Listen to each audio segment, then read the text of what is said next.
साथियों, आप सभी के इस प्लेटफॉर्म पर स्वागत है।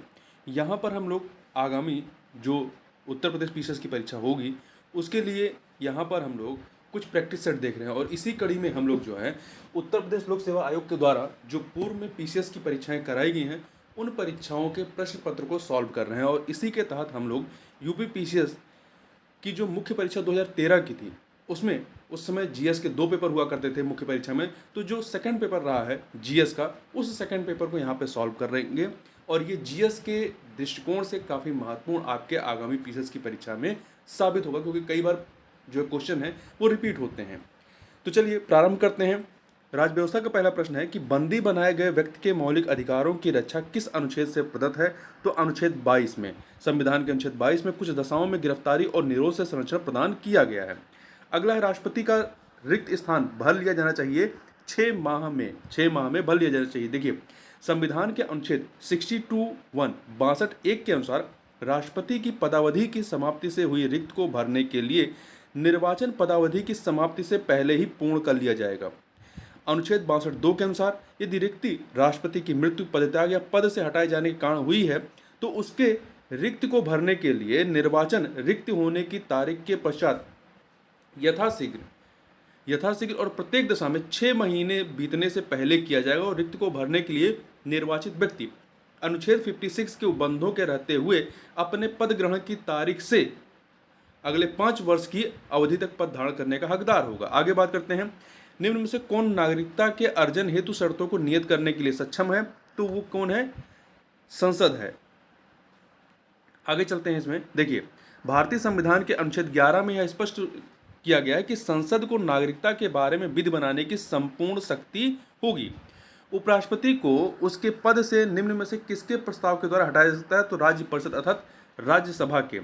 तो संविधान के अनुच्छेद 67 के अनुसार उपराष्ट्रपति को राज्य परिषद अथवा राज्यसभा काउंसिल ऑफ स्टेट के ऐसे प्रस्ताव के द्वारा अपने पद से हटाया जा सकेगा जिसे राज्यसभा के तत्कालीन समस्त सदस्यों के बहुमत ने पारित किया हो और जिससे लोकसभा सहमत हो।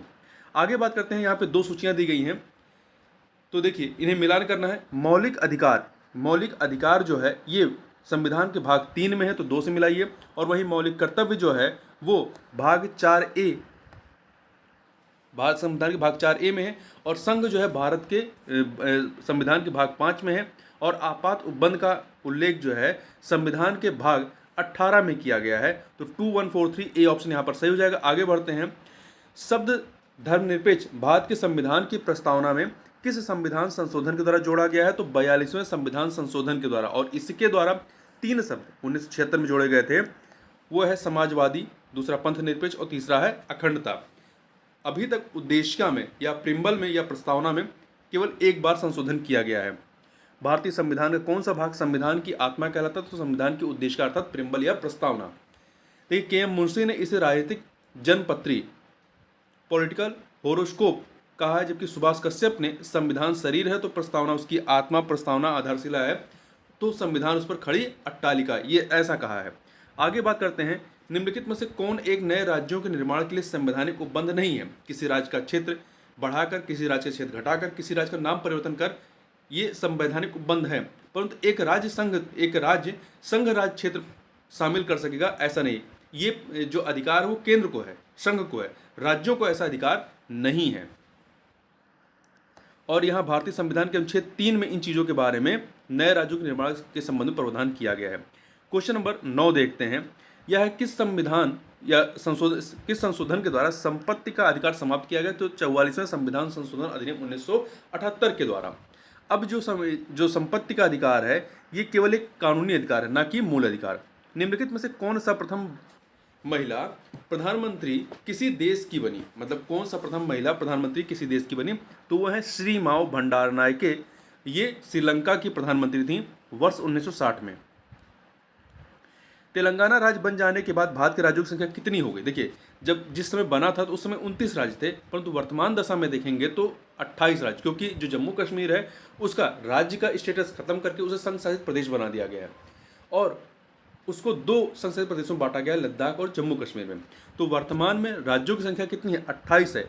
और जो संघ शासित प्रदेश हैं, चूंकि दादरा और नगर हवेली तथा दमन और दीव के विलय करके एक संघ शासित प्रदेश कर दिया गया, तो संघ शासित प्रदेशों की संख्या भी कितनी हो गई है, घट गई है, वो 8 हो गई है। ठीक है, तो राज्य कितने हैं 28, संघ शासित प्रदेश कितने हैं 8, तो कुल 36 हो गए। भारतीय संविधान सभा के उद्घाटन अधिवेशन की अध्यक्षता की गई थी, तो ये अस्थायी अध्यक्ष डॉक्टर सच्चिदानंद सिन्हा के द्वारा की गई थी 9 दिसंबर 1946 को, जबकि 11 दिसंबर 1946 को संविधान सभा ने डॉक्टर राजेंद्र प्रसाद को संविधान सभा का स्थायी अध्यक्ष निर्वाचित किया था। न्यायिक पुनरावलोकन प्रचलित है कहाँ पे, भारत और अमेरिका दोनों में, यूएसए दोनों में प्रचलित है। संविधान के अनुच्छेद 13 द्वारा न्यायिक पुनरावलोकन का प्रावधान किया गया है। आगे चलते हैं, निम्नलिखित में से कौन संघ राज्य क्षेत्र नहीं है, तो देखिए अंडमान निकोबार द्वीप समूह, दमन दीव, पुडुचेरी ये संघ शासित प्रदेश है, परंतु गोवा एक राज्य है। निम्नलिखित में से कौन संसद के संयुक्त सत्र की अध्यक्षता करने हेतु अधिकृत है, तो लोकसभा का अध्यक्ष। अनुच्छेद 118(4) के अनुसार संसद के दोनों सदनों की संयुक्त बैठक की अध्यक्षता लोकसभा का अध्यक्ष करता है। वहीं भारतीय राज्य व्यवस्था में निम्नलिखित में से कौन सर्वोच्च है, तो संविधान सर्वोच्च है। ध्यान रखिएगा, संविधान सर्वोच्च है। वर्तमान में यह प्रश्न काफी उठाया जा रहा है, तो यहाँ ध्यान रखिएगा संसद नहीं सर्वोच्च है, संविधान सर्वोच्च है। सूचना का अधिकार अधिनियम पारित हुआ किस वर्ष, तो ये 2005 में पारित हुआ था, 2005 में पारित हुआ था। और ये जो है आपका सूचना का जो अधिकार है वो संविधान के अनुच्छेद 19(1) का के तहत मूल अधिकार में शामिल है। निम्नलिखित में से कौन संसद का अनन्य भाग नहीं है, तो देखिए संविधान के भाग 5 के अनुच्छेद 79 से उपबंधित है कि संघ के लिए एक संसद होगी जो राष्ट्रपति, राज्यसभा तथा लोकसभा से मिलकर बनेगी, तो इसमें उपराष्ट्रपति का नाम नहीं है, इसलिए उपराष्ट्रपति इसमें शामिल नहीं है। संसद की स्थायी समिति के सदस्यों को लोकसभा एवं राज्यसभा से किस अनुपात में लिया जाता है, तो लोकसभा से 2 और राज्यसभा से 1, तो 2:1 के रेशियो में लिया जाता है अधिकांशतः। कुछ यहाँ पे आपका अपवाद भी हैं। निम्नलिखित में से कौन स्वतंत्र भारत के किसी राज्य की सर्वप्रथम महिला राज्यपाल बनी है, तो सरोजिनी नायडू बनी थी उत्तर प्रदेश की। ठीक है, 15 अगस्त 1947 से 2 मई 1949 तक की उत्तर प्रदेश की राज्यपाल थी।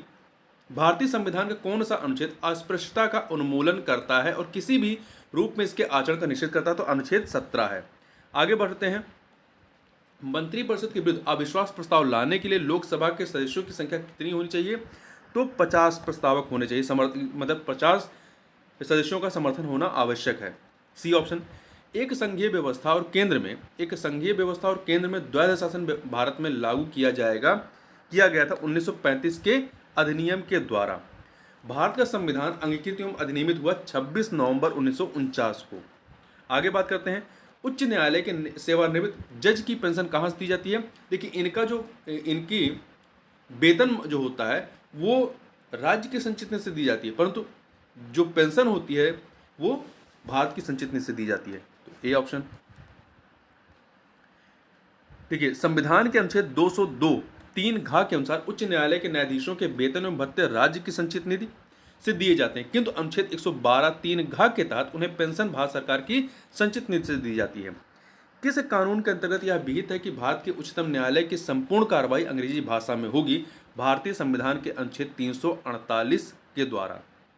आगे बात करते हैं, निम्नलिखित में से कौन तृणमूल लोकतंत्र से संबंधित है, पंचायती राज पद्धति। इसका इंग्लिश देखिए, ग्रास रूट डेमोक्रेसी, अर्थात जमीनी स्तर पर लोकतंत्र का संबंध जो है लोकतंत्र के विकेंद्रीकरण से है, जो कि पंचायती राज पद्धति है। आगे बात करते हैं, एक राज्य को संघ में सम्मिलित करने अथवा नए राज्यों की स्थापना करने की कार्यपालिका शक्ति निम्नलिखित में से किससे प्राप्त है, तो संसद को प्राप्त है। देखिए संविधान के अनुच्छेद 2 के तहत भारत संघ में नए राज्यों के प्रवेश या स्थापना तथा अनुच्छेद 3 के तहत नए राज्यों के निर्माण और वर्तमान राज्यों के क्षेत्रों, सीमाओं या नामों में परिवर्तन करने की शक्ति भारतीय संसद में निहित है। भारत के संविधान के विषय में निम्नलिखित कथनों में से कौन सा सही है, तो देखिए प्रधानमंत्री मंत्रिपरिषद का नाम मात्र का नेता होता नहीं, बिल्कुल गलत है। वह संसद के प्रति उत्तरदायी नहीं है, बिल्कुल होता है। वह अपने मंत्रियों में से किसी को बर्खास्त नहीं कर सकता, राष्ट्रपति कर सकता है। तो डी प्रधानमंत्री मंत्रिपरिषद का वास्तविक नेता है, ये सही है, डी वाला सही है, बाकी सब गलत है। आगे बात करते हैं, अर्थव्यवस्था संबंधित प्रश्नों को देखें तो भारत की अर्थव्यवस्था मिश्रित अर्थव्यवस्था है। ठीक है, मिश्रित अर्थात सार्वजनिक और निजी क्षेत्र दोनों हैं यहाँ पर। ये करंट का क्वेश्चन छोड़ दीजिए, जो करंट वाले पोर्शन उसको हम लोग यहाँ पर नहीं देखेंगे। निम्नलिखित में से कौन सा देश भारत को सर्वाधिक स्वर्ण का निर्यात करता है? उस समय भी स्विट्जरलैंड था। 2020-21 के आंकड़ों के अनुसार भी स्विट्जरलैंड नंबर 1 पर है। निम्नलिखित में से कौन निर्धनता के लिए उत्तरदायी नहीं है? तो देखिए, निर्धनता के लिए अपर्याप्त समृद्धि दर, जनसंख्या की उच्च वृद्धि दर, बेरोजगारी, ये जो है उत्तरदायी है, परंतु बढ़ती निवेश दर ये उत्तरदायी नहीं है। आगे बढ़ते हैं। स्वाधार योजना संबंधित है किससे? कठिन परिस्थितियों में महिलाओं के लिए। यहाँ थोड़ा सा एक चीज़ ध्यान रखिएगा, एफडीआई बीमा क्षेत्र में एफडीआई के बारे में पूछा गया है, तो उस समय का छोड़ दीजिए 2013 का, जो वर्तमान में देखें तो बीमा क्षेत्र में देखिए, बीमा क्षेत्र के वित्तीय मध्यस्थों में स्वचालित मार्ग से 100% प्रत्यक्ष विदेशी निवेश करने की अनुमति दी गई, जबकि बीमा कंपनी में प्रत्यक्ष विदेशी निवेश की सीमा कितनी है? 74% है वर्तमान में। स्वाधार योजना कठिन परिस्थितियों में महिलाओं के लिए है। देखिए, स्वाधार योजना भारत सरकार के महिला और बाल विकास मंत्रालय द्वारा विषम परिस्थितियों में रह रही महिलाओं के लाभार्थ प्रायोजित योजना है। इसका प्रारंभ वर्ष 2001-2002 में किया गया था। इस योजना के अंतर्गत रिहा कैदी, प्राकृतिक आपदा अथवा किसी कारण से बेघर और बेसहारा पीड़ित महिलाओं को स्वाधार गृह लाया जाता है तथा व्यावसायिक प्रशिक्षण दिया जाता है। अगला है बैंकों के लिए वित्तीय वर्ष अप्रैल मार्च, किंतु आरबीआई के लिए वित्तीय वर्ष क्या रहा है? तो उस समय देखिए, बैंकों के लिए अप्रैल मार्च था और आरबीआई के लिए जुलाई जून था, परंतु वर्तमान में जो है ये देखा जाए, इसको 2020-21 में, फरवरी 2020 में बदल दिया गया। फरवरी 2020 में आरबीआई द्वारा जारी सूचना के अनुसार वित्त वर्ष 2020-21 से भारतीय रिजर्व बैंक का भी वित्त वर्ष 1 अप्रैल से 31 मार्च ही है, मतलब अब दोनों का सेम है। भारत से निम्नलिखित में से कौन सा एक उत्पाद सामान्यतः निर्यात नहीं किया जाता है? देखिए, यहाँ से गेहूं, चीनी, चावल निर्यात होता है, परंतु दालें नहीं, क्योंकि दालों का उपभोग भारत में अधिक है। निम्नांकित कथनों में से कौन सा सही नहीं है? भारत 1947 तक ब्रिटेन का उपनिवेश था, सही है। ब्रिटिश काल में भारतीय अर्थव्यवस्था गतिहीन थी, ये भी सही रही, ये भी सही है। ब्रिटिश काल में भारत विनिर्मित माल का पूर्ति करता था, नहीं, विनिर्मित माल का पूर्ति करता नहीं बल्कि आयात करता था। तो यहाँ पे सी वाला सही नहीं है, सी सही नहीं है, जबकि डी ब्रिटिश काल में भारत कच्चे माल का पूर्ति करता था, ये सही है। भूदान आंदोलन का सर्वप्रथम प्रारंभ किस राज्य में हुआ? तो आंध्र प्रदेश में। कहाँ हुआ? आंध्र प्रदेश में। देखिए, आचार्य विनोबा भावे द्वारा भूदान आंदोलन का प्रारंभ 18 अप्रैल 1951 को तत्कालीन आंध्र प्रदेश के तेलंगाना क्षेत्र में पोचमपल्ली ग्राम से किया गया। सेवा कर के संदर्भ में निम्नलिखित तथ्यों पर विचार कीजिए। यह एक अप्रत्यक्ष कर है, सही है। दूसरा सही, पहला गलत है, प्रत्यक्ष कर नहीं है। तीसरा, यह 1994-95 की अवधि में लागू किया गया था, ये भी सही है। तो दूसरा और तीसरा, तो ये अब जितने सारे अप्रत्यक्ष कर हैं वो किस में चले गए? जीएसटी के तहत चले गए हैं। आगे बात करते हैं, उदारीकरण, निजीकरण और भूमंडलीकरण की नीति नई आर्थिक नीति के रूप में किस प्रधानमंत्री द्वारा स्वीकार की गई थी? नरसिम्हा राव जी के द्वारा 1991 में नई आर्थिक नीति लाई गई थी। उस समय प्रधानमंत्री यही थे। भारत में सर्वप्रथम राष्ट्रीय आय का आकलन किसने किया था? दादा भाई नौरोजी ने 1867-68 में भारत में प्रति व्यक्ति आय 20 रुपये होने का अनुमान व्यक्त किया था। अगला है जो करंट से रिलेटेड क्वेश्चन, उसको छोड़ दीजिए आप। किसी देश में जीवन स्तर पर प्रतिबिंबित होता है, किसी देश में जीवन स्तर प्रतिबिंबित होता है किससे? प्रति व्यक्ति आय से। आगे चलते हैं। भारत में मिश्रित अर्थव्यवस्था का अर्थ क्या है? सार्वजनिक तथा निजी क्षेत्र का सह अस्तित्व। निम्नलिखित फसलों में से कौन सा एक फसल राष्ट्रीय खाद्य सुरक्षा मिशन में सम्मिलित नहीं है? तो देखिए, इसमें गेहूं, चावल, दलहन शामिल है, परंतु मोटे अनाज शामिल नहीं है। आगे बात करते हैं, निम्नलिखित में से कौन एक संस्था ग्रामीण अवस्थापना विकास कोष जो है के अर्थ प्रबंध को संचालित करती है? तो नाबार्ड संचालित करती है। देखिए, ग्रामीण अवस्थापना विकास कोष की स्थापना 1995-96 में ग्रामीण आधारभूत ढांचे के वित्तीयन हेतु की गई थी। वर्ष 1982 में स्थापित NABARD, national bank for agriculture and rural development द्वारा इसके अर्थ प्रबंध का संचालन किया जाता है। आगे चलते हैं, जो करंट क्वेश्चन उसको नहीं देखेंगे। निम्नलिखित में से कौन सी संस्था भारत में सहयोग निधियों का नियमन करती है? सेबी करती है। भारत में भारतीय प्रतिभूति एवं नियमन बोर्ड अर्थात सेबी सहयोग निधियों अर्थात म्यूचुअल फंड, सहयोग निधि मतलब म्यूचुअल फंड का नियमन करती है। सेबी एक गैर संवैधानिक संस्था है जिसकी स्थापना 12 अप्रैल 1992 को की गई थी। इसका मुख्यालय मुंबई में है और इसके क्षेत्रीय कार्यालय कोलकाता, दिल्ली और चेन्नई में स्थापित किए गए हैं। आगे बढ़ते हैं, साइंस के क्वेश्चन को देखते हैं। एक व्यक्ति एक संवेदनशील सेंसिटिव तराजू पर खड़ा है, यदि वह गहरी सांस लेता तो तराजू की रीडिंग क्या है। यहाँ पे देखिए घटे की बताया गया, पर इस पे आप कमेंट बॉक्स में बताइएगा कि आपके हिसाब से क्या है। मेरे हिसाब से रीडिंग पर कोई प्रभाव नहीं पड़ना चाहिए। अगला है 53 नंबर क्वेश्चन।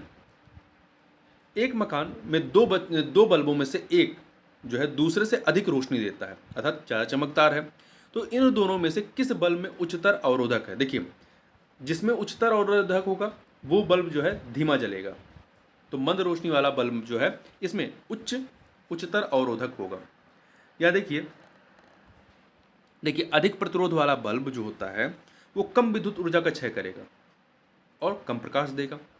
आगे बात करते हैं जेट हवाई यान नीचे के स्ट्रेटोस्फीयर में, अर्थात जो समताप मंडल होता है, में बड़ी सरलता और आसानी से उड़ता है।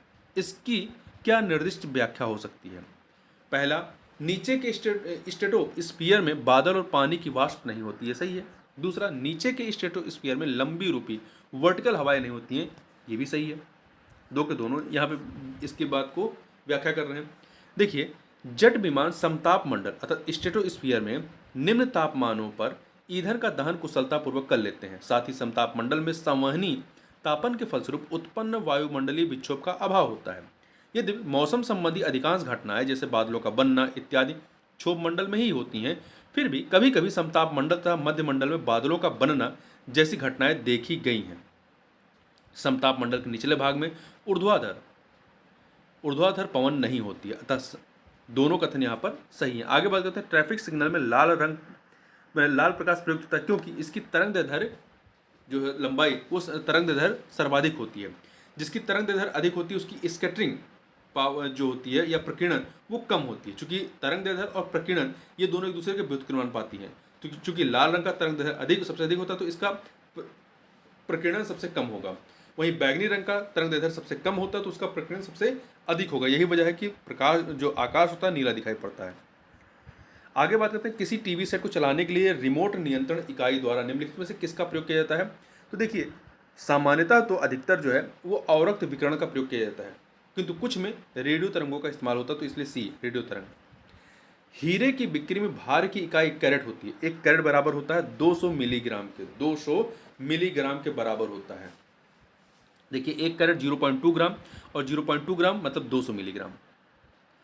पृथ्वी अपने कक्ष में लगभग 4400 किलोमीटर प्रति घंटे की गति से घूमती है। इस तेज गति को हम अनुभव क्यों नहीं करते हैं, क्योंकि अपने कक्ष में पृथ्वी की गति की अपेक्षा में हमारी गति शून्य होती है, इस वजह से।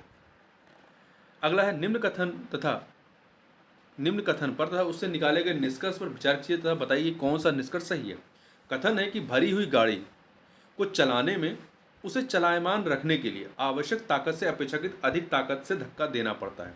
मतलब जब पहली बार आप गाड़ी चलाते हैं तो अधिक पावर लगती है, और जब वो एक बार चल जाती है तो उतनी अधिक पावर नहीं लगती है, ये कहा गया। तो इसका निष्कर्ष यही है कि एक बार गाड़ी चल पड़ने के बाद घर्षण कम हो जाता है, इसीलिए कम जो है क्या कहते हैं, कम धक्का लगाना पड़ता है, कम ताकत का इस्तेमाल करना पड़ता है। क्वेश्चन नंबर 60 देखते हैं। अपने कक्ष में एक उपग्रह पृथ्वी के चक्कर लगाता रहता है, वह ऐसा निम्न में से किस कारण से करता है। तो केंद्राभिमुखी बल, जिसे अभिकेंद्र बल भी कहते हैं, सेंट्रीफ्यूगल फोर्स। दूरसंचार के लिए प्रयुक्त तरंग कौन सी होती है। माइक्रोवेव, सूक्ष्म तरंगें। तो दूरसंचार के लिए, कम्युनिकेशन के लिए माइक्रोवेव या सूक्ष्म तरंगों का इस्तेमाल किया जाता है। अगला है, जब दो समानांतर समतल दर्पणों के बीच कोई वस्तु रख दी जाती है तो बनने वाले प्रतिबिंबों की संख्या कितनी होती है। अनंत होती है, इन्फिनाइट होती है। आगे बढ़ते हैं, सोनार में हम प्रयोग करते हैं किसका। पराश्रव्य तरंगों का, अल्ट्रासोनिक वेव का। अगला है, कथन कारण का प्रश्न है। देखिए, कथन है, एक हवाई जहाज के पंख का ऊपरी सतह उन्नतोदर बनाई जाती है और निचली सतह जो है वो नतोदर बनाई जाती है, सही है। कारण, शीर्ष भाग अर्थात टॉप पर वायु प्रवाह की द्रुत गति कम होती है और इसलिए अधोभाग में शीर्ष भाग से दबाव कम रहता है। नहीं, उल्टा लिखा गया है। शीर्ष भाग में दबाव कम रहता है और निचले भाग में, अधोभाग में, नीचे भाग में दबाव अधिक होता है, इसलिए हवाई जहाज ऊपर उठता है। ठीक है, तो यहाँ पर आपका कथन तो सही है परंतु कारण गलत दिया गया है। आगे चलते हैं, निकट दृष्टि दोष की रोग मुक्ति होती है अवरक्त लेंस के द्वारा। निकट दृष्टि दोष से पीड़ित व्यक्ति निकट की वस्तु तो साफ देख लेता है, परंतु दूर की जो वस्तु होती है वो नहीं देख पाता है। इस बीमारी को दूर करने के लिए अवतल दर्पण का, अवतल लेंस का इस्तेमाल करते हैं। एक अंतरिक्ष यात्री अपने सहपाठी को चंद्रमा की सतह पर सुन नहीं सकता, क्यों? क्योंकि ध्वनि को प्रचारित करने में माध्यम की आवश्यकता होती है, जो कि वहाँ माध्यम होता ही नहीं, वायुमंडल होता ही नहीं है। क्वेश्चन नंबर 67 देखते हैं। सूर्योदय तथा सूर्यास्त के समय सूर्य के लाल रंग का प्रतीत होने का कारण क्या? प्रकाश का प्रकीर्णन। चूंकि लाल रंग का तरंग दैर्ध्य सबसे अधिक होता है, इसलिए इसकी स्कैटरिंग सबसे कम होती है, और वहीं जो बैगनी और नीला है इसका तरंग दैर्ध्य अधिक होता है, इसकी स्कैटरिंग ज़्यादा होती है, इसीलिए जो आपका आकाश नीला इसलिए दिखाई पड़ता है। और सूर्यास्त तथा सूर्योदय के समय जो है सूर्य लाल दिखाई पड़ता है। खगोलीय दूरदर्शी से बना प्रतिबिंब काल्पनिक अर्थात आभासी और बड़ा होता है। अगला है, खारे पानी को शुद्ध पानी में परिवर्तित करने की प्रक्रिया को क्या कहते हैं? उत्क्रम पराशरण कहते हैं। निम्नलिखित में से कौन सा रसायन कृत्रिम अवस्था में प्रयोग होता है? सिल्वर आयोडाइड हो गया, शुष्क बर्फ हो गया, इसका इस्तेमाल करते हैं। आगे चलते हैं, दो सूचियां दी गई, इन्हें हमें सुमेलित करना है। फ्रेयान जो होता है ये प्रशीतक के रूप में इस्तेमाल होता है। टेट्रा एथिल लेड ये एंटीनॉक अपस्फोट रोधी के रूप में इस्तेमाल होता है। और बेंजीन हेक्साक्लोराइड ये कीटनाशी के रूप में, और कार्बन टेट्राक्लोराइड अग्निशामक के रूप में। तो 2143 डी ऑप्शन। अंगुलियों के निशानों की बहुरंगी सतह पर उभारने, डेवलप करने हेतु निम्न से क्या प्रयुक्त होता है? Fluorescent powder. Liquid petroleum gas का मुख्य अवयव क्या है? ईथेन, प्रोपेन और ब्यूटेन। ध्यान रखिएगा, प्रोपेन, ब्यूटेन, ईथेन ये इसके मुख्य अवयव हैं, घटक हैं। 74 नंबर क्वेश्चन। डीपीटी का टीका निम्नलिखित में से किससे सुरक्षा दिया जाता है? तो डिप्थीरिया, कुकर खांसी, टिटनस जो नवजात बच्चे होते हैं उनको दिया जाता है। National bureau of plant genetic resources स्थित है कहाँ पे? नई दिल्ली में। इसको हिंदी में कहते हैं राष्ट्रीय पादप अनुवांशिक संस्थान ब्यूरो, और इसका शॉर्ट फॉर्म NBPGR याद रखिएगा। की स्थापना वर्ष 1977 में 1977 में की गई थी। जो है पौधों के अनुवांशिक संसाधनों के प्रबंधन के लिए एक नोडल एजेंसी के रूप में कार्य करता है। शरीर के जोड़ों में गठिया रोग अर्थराइटिस निम्नलिखित में से किसके जमाव से होता है? यूरिक अम्ल के जमने से होता है। अगला है, लंबे समय तक उपवास रखने पर सर्वाधिक प्रभाव शरीर के किस अंग पर पड़ता है? गुर्दे पर, जो किडनी होती है उस पर पड़ता है।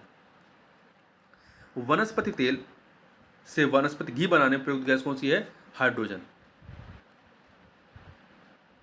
अब अगला देखिए, यहाँ पे देखिए क्वेश्चन था कि एक तरफ जो दो सूचियाँ दी गई थी, एक तरफ आपके प्रमुख उद्योग हैं और दूसरी तरफ वो किस स्थान से संबंधित हैं वो। तो ये आप एक बार देख लीजिए, कागज उद्योग के लिए टीटागढ़, सीमेंट के लिए लखेरी, लोह इस्पात के लिए भिलाई, और खनिज तेल शोधनशाला के लिए अम्बाला मुकुल है। अगला है यहाँ पर देखिए, बीच में देखिए जो मैथ वाले क्वेश्चन थे उसको हम लोग नहीं सॉल्व कर रहे हैं। कच्छ की खाड़ी में स्थित कांडला निम्न से किसके लिए प्रसिद्ध रहा है? तो ये निर्यात प्रसंस्करण क्षेत्र के लिए प्रसिद्ध रहा है। भारत एशिया का पहला देश है जिसने निर्यात संवर्धन में निर्यात प्रसंस्करण क्षेत्र EPZ की महत्ता को स्वीकार किया, और कांडला में एशिया का पहला निर्यात प्रसंस्करण क्षेत्र वर्ष 1965 में स्थापित किया। आगे चलते हैं, जो करंट से रिलेटेड क्वेश्चन है उसको हम लोग यहाँ पे नहीं देखेंगे। अगला है आपका 145। वर्ष 2001 से 2011 के मध्य उत्तर प्रदेश में लिंगानुपात में वृद्धि कितनी हुई? देखिए, दो आंकड़े जब ये क्वेश्चन बना था, दो आंकड़े थे, एक पहले अनंतिम आंकड़े आए थे, फिर बाद में अंतिम आंकड़े आए थे। तो यहाँ पर व्याख्या थोड़ा देखें, जो अनंतिम आंकड़े थे उसके अनुसार लिंगानुपात कितना था? 908 था, परंतु जब अंतिम आंकड़े आते हैं तो ये 912 हो जाता है। तो अंतिम आंकड़ों के अनुसार देखेंगे, जबकि 2001 में कितना था? 2001 में 898 था, और 2011 में 912 हो जाता है। मतलब बढ़ोतरी कितनी हो गई? 14 महिलाओं की। अनंतिम आंकड़ों के अनुसार 10 महिलाओं की, और अंतिम आंकड़ों के अनुसार देखेंगे तो 14 महिलाओं की वृद्धि, जो वर्तमान में माना जाएगा वो वृद्धि कितनी मानी जाएगी? 14 महिलाओं की। निम्नलिखित में से कौन सा कथन हरित जलवायु कोष GCF के लिए सही नहीं है? पहला, इसकी स्थापना डरबन में आयोजित जलवायु परिवर्तन सभा में हुई थी। ये कथन गलत है। क्यों? क्योंकि संयुक्त राष्ट्र जलवायु परिवर्तन सम्मेलन COP16 जो कि मैक्सिको के कानकुन में हुई थी 26 नवंबर से 10 दिसंबर के मध्य में, इस कानकुन सम्मेलन में एक हरित जलवायु कोष GCF का प्रावधान किया गया था। तो ये यहाँ पे डरबन में नहीं, कानकुन में स्थापित की गई थी। तो पहला वाला कथन गलत है। दूसरा, यह विकासशील देशों में कार्यक्रमों तथा नीतियों का समर्थन करेगा, सही है। विकसित देश इसके लिए कोष प्रदान करेंगे, ये भी सही है। यह कोष वर्ष 2014 से कार्य करना प्रारंभ करेगा, ऐसा कहा गया, ये भी सही है। आगे चलते हैं। निम्न में से कौन सा भारत का देश में निर्मित हल्का युद्ध योग्य हवाई जहाज था उस समय तेजस था? अब आगे क्वेश्चन नंबर 150 देख लेते हैं। निम्नलिखित कथन तथा कारण वाला प्रश्न है। कथन है कि ओजोन जल के सूक्ष्म जीवों को मार देती है, ये सही है। कारण, ओजोन रेडियो एक्टिव नहीं है, ये भी सही है, परंतु व्याख्या नहीं हो रही है। देखिए, ओजोन अस्थायी होती है, अतः जल में मिलाते ही एक ऑक्सीजन परमाणु विलक कर देती है, जो ऑक्सीकरण द्वारा जीवाणुओं का हनन करती है, मार देती है। तो इस वीडियो में बस इतना ही। मिलते हैं नेक्स्ट वीडियो में, तब तक के लिए बहुत बहुत धन्यवाद।